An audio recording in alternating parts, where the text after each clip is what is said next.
మొన్నటికి మొన్న వీడేమన్నాడు, చుట్టమని పేరు చెప్పి వచ్చి ఎక్కడే స్థిరపడిపోయారని మాట్లాడాడు.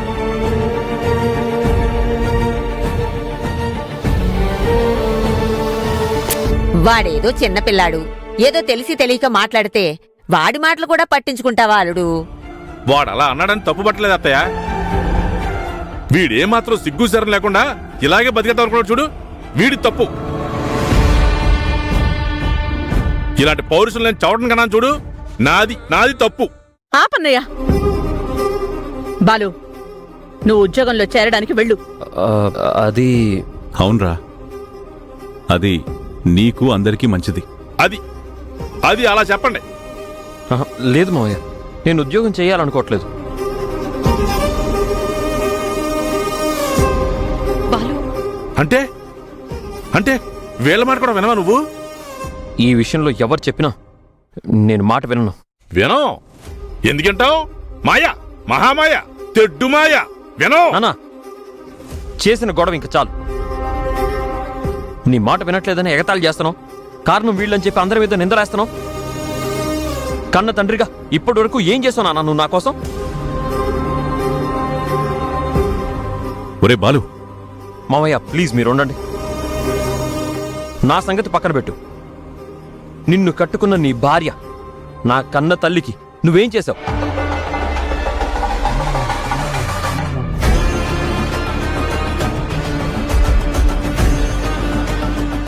ఏ రోజైనా తను నీ వల్ల సుఖపడిందా? బిడ్డలు లేరు, భార్య లేదు, బాధ్యతలు లేవు, కానీ బతికేస్తున్నావు ఎవరి వల్ల? బాలు,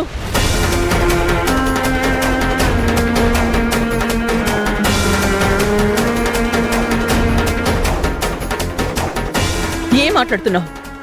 ఆయన నీ కన్న తండ్రి. కాబట్టి ఇంతకు మించి మాట్లాడలేకపోతున్నాను అత్తయ్య. సరే, ఎందుకు వచ్చిన ఉద్యోగాన్ని వదులుకుంటున్నావు అని క్వశ్చన్ చేసావు కదా, అడిగావు కాబట్టి సమాధానం చెప్తున్నాను విను. నేను ఉద్యోగాన్ని వదులుకోవడానికి కారణం అత్తయ్య మావయ్య కాదు. నేను ఈ నిర్ణయం తీసుకుంది అమ్మ కోసం. మీ అమ్మ కోసమా?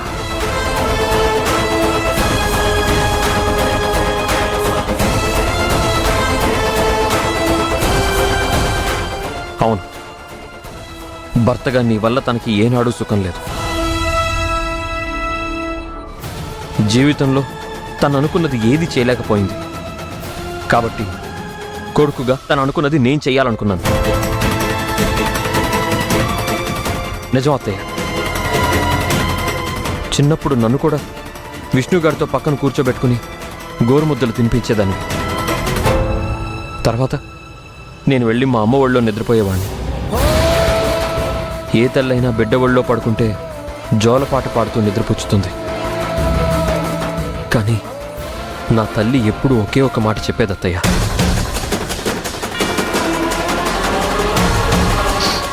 నానా, ఏ జన్మలో రుణమో మనకు అన్నం పెట్టే మీ అత్తయ్య మావయ్య రుణం తీర్చేసుకుంటున్నారు తెలుసా, కానీ మనం వాళ్ళకి రుణపడిపోతున్నావురా. వాళ్ళకి ఎలాగైనా సాయపడాలి, అలా అయినా కొంత రుణాన్ని తీర్చుకోకపోతే మన బతుక్కి అర్థమే లేదురా అని చెప్పింది అత్తయ్య.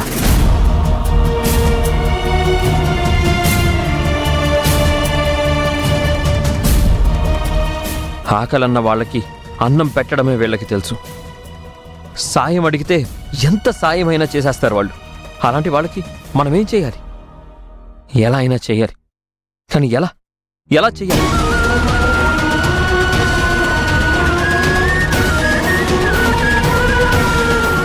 నా కన్న తల్లి కోరిక నెరవేర్చాలంటే నేను ఇక్కడే ఉండాలి, వీళ్లతోనే ఉండాలి.